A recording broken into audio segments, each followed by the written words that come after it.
Hello friends. आज मैं आपके लिए एक और नई कहानी लेकर आई हूँ जिसका शीर्षक है पड़ोसी घर की बहू।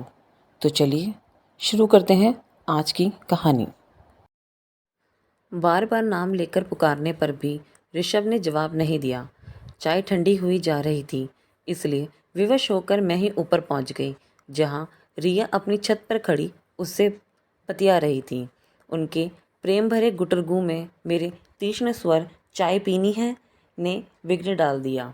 रिया वहाँ से टली नहीं, मुस्कुराकर बोली, नमस्ते आंटी जी। मैंने अभिवादन का जवाब दिया और पैर पटकती नीचे उतर आई। बेशर्म कहीं की, माँ के सामने ही उसके बेटे से प्रेम की पिंगे बढ़ा रही है। कोई लिहाज संकोच है ही नहीं। माँ कहाँ है? मेरी चाय नीचे आकर ऋषभ ने पूछा। देख ऋषभ, अब तू बच्चा नहीं है, एक जिम्मेदार बैंक ऑफिसर है। छत के उस कोने में खड़े तुम दोनों क्या खुसर फुसर करते रहते हो? बचपन में साथ खेलते थे, मैंने ध्यान नहीं दिया। बड़े हुए तो एक ही कॉलेज में थे, सो मैं चुप रही। लेकिन अब क्या बातें होती हैं? माँ, हमने बचपन से लेकर अब तक एक लंबे समय साथ में बिताया है। अब तो हमें एक दूसरे से बात करने की आदत हो गई है। तुम व्यर्थ ही चिंता करती रहती हो। हमारे बीच ऐसा कुछ भी तो नहीं है। हम सिर्फ बात ही तो करते हैं। बात बढ़ते समय नहीं लगता। मेरी भुकुटी में बल पड़ रहे थे। अपने योग्य सुंदर बेटे की पड़ोस की साधारण सी रिया से नज़दीकियाँ मुझसे बर्दाश्त नहीं हो रही थी। ऋषभ के कुछ भी तो नहीं है कहने पर भी मुझे विश्वास नहीं हुआ। रिया के बदले रुख पर मैं हैरान परेशान रहती थी। आजकल आए दिन कभी पकोड़े की प्लेट तो कभी अचार की शीशी लिए हाजिर हो जाती थी। ऐसे ही एक दिन वो घर पर आ धमकी। उसे देख मैंने कहा, सूट तो बड़ा सुंदर है, इसे दिखाने आई थी या पकोड़े देने? कुछ भी समझे आंटी जी। वैसे कैसी लग रही हूँ? ठीक है, मुझे कहना पड़ा। उसे देखकर ही मैं शंकाग्रस्त हो जाती। बचपन में दिन रात साथ खेलते बच्चों को युवावस्था में अलग कर देना मुश्किल होता है। हम तीन बहनों की संतानों में ऋषभ इकलौता था। पति के खानदान में भी वह सबसे बड़ा और लाड प्यार से पला था। उसकी शादी को लेकर हम सब ने बड़े सपने संजोए थे, किंतु हमारे सारे अरमानों पर पानी फिर गया। जल्द ही ऋषभ ने रिया से विवाह की घोषणा करके हम सबको गहरा आघात दिया। हजारों कमाने वाले ऋषभ की अकेली विवाहिता बहन रागिनी ने इसका पुरजोर विरोध किया। मैंने तो घर छोड़कर जाने की धमकी तक दे डाली, पर ऋषभ प्रभावहीन रहा। बोला, आप घर छोड़कर क्यों जाएंगी? मैं ही अलग हो जाऊंगा। बस रिया से शादी करवा दीजिए। करवा दूंगी, सारे निर्णय तो खुद ले चुका है। शादी भी कर ले, ठीक है, कोर्ट मैरिज कर लेता हूँ। मुझे तो आपके विरोध का कारण समझ नहीं आ रहा। हमारी जाति की है, पढ़ी लिखी धनी परिवार की है, और सबसे बड़ी बात, मुझे पसंद है। मैंने जैसी बहू की कल्पना की थी वो वैसी नहीं है। सिर चढ़ी नखरेल, पता नहीं क्या देखा तूने उसमें। शादी तो मुझे करनी है, मुझे पसंद है वह। भैया, आपको मम्मी से ऐसे बात नहीं करनी चाहिए। तू चुप रह मम्मी की चमची। अभी 2 दिन में संदीप के पास चली जाएगी। तूने भी तो की थी अपने पसंद से शादी। मैंने कोई विरोध किया था? रागनी चुप हो गई। उसने भी प्रेम विवाह किया था, लेकिन मैंने उसमें अपनी सहमति दी थी। मैं कुछ बोलती उससे पहले ऋषभ के पापा बोले, ऋषभ की शादी रिया के साथ ही होगी। जवान लड़का घर से चला जाए, यही चाहते हो क्या तुम लोग? यह सब मैं नहीं होने दूंगा। अब कोई एक शब्द नहीं बोलेगा। शादी की तैयारी करो। उसके बाद सबने चुप्पी साध ली। शादी बारात तक मैं बिल्कुल शांत रही। मुंह दिखाई में 5 तोले का हार दिया, लेकिन यह देखकर मेरा मुंह उतर गया कि रिया के माता पिता ने दान दहेज काफ़ी कम दिया था। हालांकि बारातियों का स्वागत बढ़िया था। रिया के व्यक्तिगत सभी चीज़ें अच्छी क्वालिटी की थीं, पर हर पारंपरिक सास जैसे घर के अन्य सदस्यों व वर के लिए कीमती गिफ्ट व नकद की अपेक्षा करती है। मैं भी कुछ उसी तरह की अपेक्षाएं पाले बैठी थी, पर ऋषभ के पिता का सख्त निर्देश था कि मुंह खोलकर कोई मांग नहीं की जाएगी। बहरहाल रिया बहू बनकर हमारे घर आ गई। जब तक घर रिश्तेदारों से भरा था, मैंने उसे आराम करने दिया। वह आराम से 8 बजे सोकर उठती, चाय पीती, फिर नहा धोकर सज धज कर बैठ जाती। लोगों से चहक चहका कर बातें करती, क्योंकि मायका बगल में होने के कारण उससे माता पिता से दूर होने का एहसास ही नहीं हुआ। 11-12 बजे अपने कमरे में चली जाती और घंटों सोती रहती, केवल खाने व चाय के लिए ही बाहर निकलती। सुबह शाम उसके भतीजे भतीजी डब्बा लिए हाजिर रहते। मम्मी ने दिया है, बुआ को बहुत पसंद है। दादी ने फूफा जी के लिए भेजा है। उन डिब्बों के स्वादिष्ट व्यंजनों से मुझे परहेज न था, लेकिन फूफा बुआ मात्र की भावना चुप जाती। जिस दिन ऋषभ रिया नैनीताल जा रहे थे, रिया ने आकर मुझसे कहा था, आप परेशान मत होइएगा, मेरी मम्मी ने रास्ते के लिए खाना बना दिया है। वे दोनों हनीमून रवाना हो गए। रिश्तेदार भी जा चुके थे। रागनी ने जाने से पहले मुझसे कहा, वहाँ से लौटकर आए तो भाभी से खाना बनवाना शुरू कर दीजिए, वरना ज़िंदगी भर आप उसे बिठाकर खिलाती रहेंगी। हाँ, और क्या, उसे तो करना ही है। मैंने कह तो दिया, लेकिन मन ही मन असमंजस में भी थी। कुछ दिनों बाद ऋषभ रिया लौटकर आए। काफ़ी गिफ्ट्स, मेवे, मिठाइयाँ लेकर आए थे। रिया शाम को ही मायके जाकर काफ़ी कुछ दे आई। अब तुम दोनों आराम करो। ऋषभ, कल तुम्हें बैंक जाना है। रिया, कल का नाश्ता तुम्हें बनाना है, इंतज़ाम मैं कर दूंगी, मैंने कहा। रिया ने सिर तो हिला दिया, लेकिन आशंकित थी। दूसरे दिन नाइटी उतारकर सूट पहनने और ब्रश करने में ही उसने अच्छा खासा समय लगा दिया। फिर जिस मंतर गति से वह पराठे सेकने लगी थी, लगा कि आज ऋषभ ऑफिस नहीं जा पाएगा। हार कर मुझे ही सब्जी छोंकनी पड़ी। रसोई में काम करते हुए मैं उसे फुर्ती से काम करने की सलाह देती रही, जिसे वह अनमने भाव से सुनती रही। अगले दिन उसे फ्राइड राइस और पनीर बनाना था। सारी तैयारी करके मैंने उसे आवाज़ दी तो पाया कि वह घर में कहीं है ही नहीं। अचानक सीढ़ियों पर उसके पदचाप ने मुझे सतर्क किया। वह हाथ में एक बड़ा डिब्बा लिए उतर रही थी। मम्मी जी, मेरी मम्मी ने आलू दम और पूरियाँ भेजी हैं। सुबह का नाश्ता हो जाएगा, तुम दोनों का तो हो जाएगा, पर हमारा नहीं। कब तक कुछ सीखने की जगह डब्बा लाती रहोगी? अब छोड़ो यह सब। लेकिन रिया ने मेरी एक ना सुनी। छत पर उसका मायके वालों से लेन देन चलता रहा। कभी कभी वह कचौड़ी, हलवा, पोहा का डिब्बा ले अपने कमरे में चली जाती और खा पीकर छत से डब्बा पुनः देने के अनुरोध के साथ लौटा दिया जाता। उसका पेट भरा रहता तो खाना बनाने में उसकी दिलचस्पी कम रहती। मुझे गुस्सा आता, लेकिन कुछ कह ना पाती। ऋषभ की शाह जो मिल रही थी उसे, नई नवेली अर्धांगिनी के 100 खून माफ़ होते हैं, लेकिन असली गलती रिया की माँ कर रही थी। सो एक दिन बिना पूर्व सूचना के मैं उनके घर पहुँच गई। मेरी गंभीर मुख मुद्रा से वे तनिक विचलित दिखी। खूब आवभगत हुई। उसी दौरान मैंने कहा, आपने रिया को कामकाज नहीं सिखाया, कोई बात नहीं, लेकिन छतों से डिब्बे देना, लड़की को केवल मैं और मेरा पति का पाठ पढ़ाना, क्या यह उचित है? अरे बच्ची है, जो कुछ उसे पसंद है घर में बनता है तो दे देती हूँ। धीरे धीरे सब सीख जाएगी। धीरे धीरे उसमें अलगाव की प्रवृत्ति आ जाएगी। वह आप पर निर्भर हो जाएगी और कभी अपने घर के प्रति समर्पित न होगी। आप बहुत आगे की सोच रही हैं। एक माँ की तरह सोचें तो आपको लगेगा कि कुछ भी गलत नहीं हो रहा है। रिया की माँ अपनी बात पर अड़ी रही। मैंने गहरी सांस ली और जाने के लिए उठ खड़ी हुई। बाहर तक मुझे रिया की भाभी छोड़ने आई।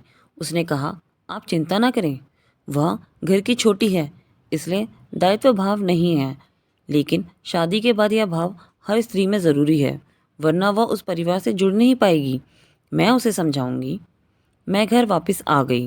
रिया ने इधर एक नई रट लगा रखी थी कि वह नौकरी करना चाह रही है।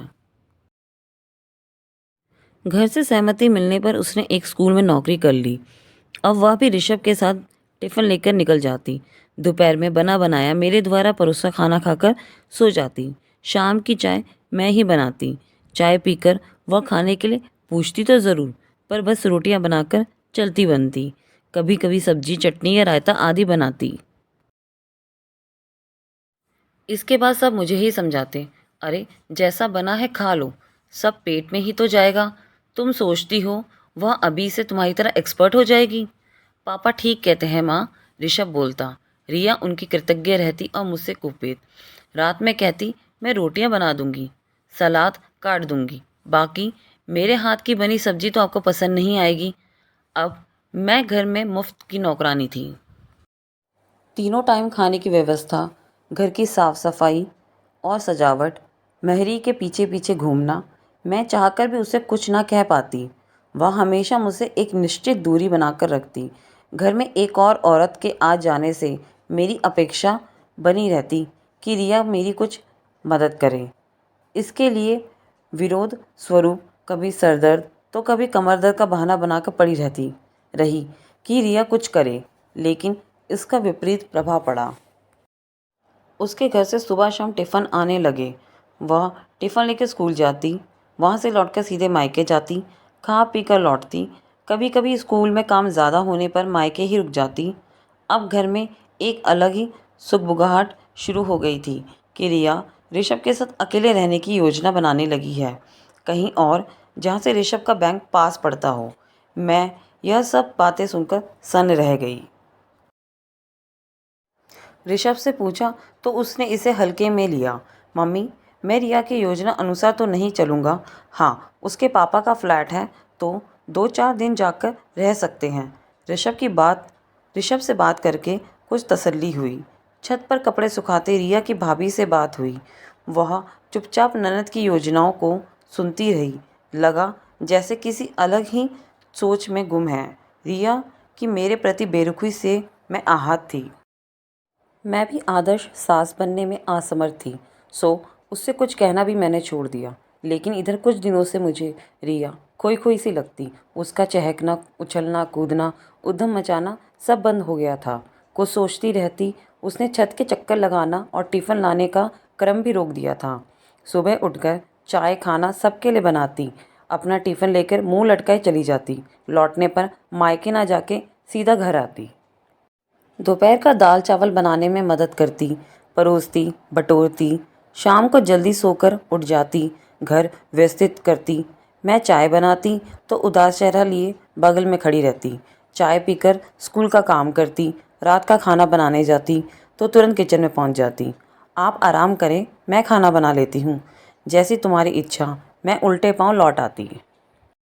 वह मसाला पीसती, भरसक स्वादिष्ट सब्जी बनाने का प्रयास करती, पतली रोटियां सेकती, कोई मीठा ज़रूर बनाती। इस दौरान बराबर मेरा मुंह ताकती रहती कि मेरी प्रतिक्रिया क्या है। मैं उसमें सकारात्मक परिवर्तन से आश्चर्यचकित थी। कहती, रिया आज की सब्ज़ी अच्छी बनी है तो वह खुश हो जाती। थैंक यू मम्मी जी। मेरी उत्सुकता बढ़ गई। एक दिन मैंने रिया के स्कूल जाने पर ऋषभ को पकड़ा। मामला क्या है ऋषभ? जिस लड़की को मैं समझा समझा कर थक गई, उसमें अचानक इतना परिवर्तन कैसे आ गया? माँ, उसकी कुछ फैमिली प्रॉब्लम है। अच्छा, अब तू सीधे शब्दों में बता, बातें घुमा फिरा कर कहना छोड़। उसकी भाभी जो सब काम धाम करती थी और भैया जो एकमात्र कमाने वाले मेंबर हैं, उन लोगों ने अलग रहने का निर्णय ले लिया है। रिया को समझाने की कोशिश करती है तो भाभी हत्थे से उखड़ जाती है कि तुम अपने ससुराल में क्या कर रही हो जो मैं यहाँ मरती रहूँ। रिया की माँ दिन रात रोती रहती है, इसलिए वह बहुत परेशान रहती है। रिया ने कुछ चर्चा करने से मना किया है। वह यह सब सोच सोच के हलकान है कि उसके माँ बाप कैसे अकेले रहेंगे, घर का खर्चा कैसे चलेगा। रात में वह ठीक से सोती भी नहीं। ओह, यह बात है। मेरे मन में भी बहुत सारी बातें उठी, लेकिन मैं रिया का घर के कामों में मन ना लगना, अकेले रहने की बात करना, फिर अचानक एक सुखद परिवर्तन। लेकिन यह परिवर्तन भी उसकी भाभी के अलगाववादी नीतियों के कारण हुआ, जो ठीक नहीं था। रिया ने जो कुछ यहाँ किया था वही सब कुछ जब उसकी भाभी ने किया तो वह परेशान हो गई। मैंने चुप्पी साध ली थी। रिया स्वयं मेरे नज़दीक आने की कोशिश करने लगी। स्कूल और घर दोनों संभालने वाली बहू के प्रति मेरे मन में सहानुभूति उमड़ने लगी। मैं उससे बोलने बतियाने लगी। वही सारी बातें जब उसने मुझे बताई तो मैंने उसे समझाया कि यह सब कुछ दिनों की मुश्किलें हैं, कटुता कम होने पर सब ठीक हो जाएगा। नहीं मम्मी जी, भाभी मेरे बूढ़े माँ बाप को छोड़कर जाने की बातें कहने लगी हैं। भैया की सैलरी से ही तो घर चलता है। भाभी मुझे अपने दोनों बच्चों बंटी नेहा जैसा मानती थी, इसलिए तो मैं भी मायके से जुड़ी थी। अब ना जाने क्यों उनमें ऐसा परिवर्तन आ गया। मुझे भी आप सबसे ना निभा पाने का ताना देती रहती हैं। मैंने उसे दिलासा देने के लिए कंधे पे हाथ रखा तो वह मुझसे लिपट गई। मेरा मन भीग गया। लगा रागनी मेरे गले लगकर खड़ी है। मम्मी जी, मैंने भी इस घर और आप सबके प्रति अपने कर्तव्यों का निर्वाह नहीं किया। यह नहीं सोच पाई कि मैं जो कुछ भी अपनी भाभी से अपेक्षा कर रही हूँ, वैसे ही आशा आप सब भी मुझसे करते होंगे। जीवन का केवल एक पक्ष देखा था मैंने, लेकिन अब मैं सब कुछ समझने लगी हूँ। मैंने उसे सांत्वना दिया आगे संक्षेप में यह कि अब मैं पति पुत्र बहू के साथ सनांद जीवन यापन कर रही थी। एक आध महीने बाद सुना कि रिया के मायके में भी सब कुछ ठीक हो गया है। रिया की भाभी ने अलग होने की रट छोड़ दी है और सास के साथ मेल मिलाप पूर्वक रहने लगी है। एक दिन छत पर सूखे कपड़े समेटते बगल की छत पर रिया की भाभी खड़ी दिखी। उसने पूछा, आंटी जी, घर में सब ठीक है ना? हाँ, अच्छा चल रहा है। तुम बताओ, तुम्हारे परिवार में सब कुशल मंगल है ना? यहाँ तो हमेशा ही कुशल मंगल था, लेकिन मैंने तो सुना था कि उसने होठों पे उंगली रखकर चुप रहने का इशारा करते हुए पास बुलाया और बोली, हमारे परिवार में कुछ भी गड़बड़ नहीं थी। वह तो मैंने और मेरी सास ने मिलकर गृह कला का नाटक किया था ताकि रिया को अपने दायित्वों का एहसास हो। मेरी आंखें बड़ी बड़ी हो गईं। स्वयं को संभाल कर मैंने दबे स्वर में कहा, बेटी, मैं किस प्रकार तुम्हें धन्यवाद दूँ, समझ में नहीं आ रहा है। तुमने मेरे घर की खुशी के लिए स्वयं को बुरी साबित करने का प्रयास किया। कोई बात नहीं आंटी, मेरे सास ससुर तो सब जानते हैं। अभी रिया को कुछ नहीं पता चलना चाहिए, बाद में जानने पर कुछ ना होगा। तुम ठीक कह रही हो, मैं उसे कानों कान खबर नहीं होने दूंगी। और हम दोनों नीचे उतर गए। मैं कृतज्ञ थी। जिंदगी की गाड़ी हंसी खुशी गम मुसीबत लिए चलती रहती है, उसमें ठहराव नहीं आता, किंतु संतोष व कृतज्ञता के भाव तब उत्पन्न होते हैं जब कोई शख्स निस्वार्थ भाव से दूसरों की मुश्किलें आसान करता है और गाड़ी पटरियों पर सरपट दौड़ने लगती है। पारिवारिकता से भरपूर यह कहानी आपको अच्छी लगे तो कृपया हमारे पेज को लाइक एवं फॉलो करें।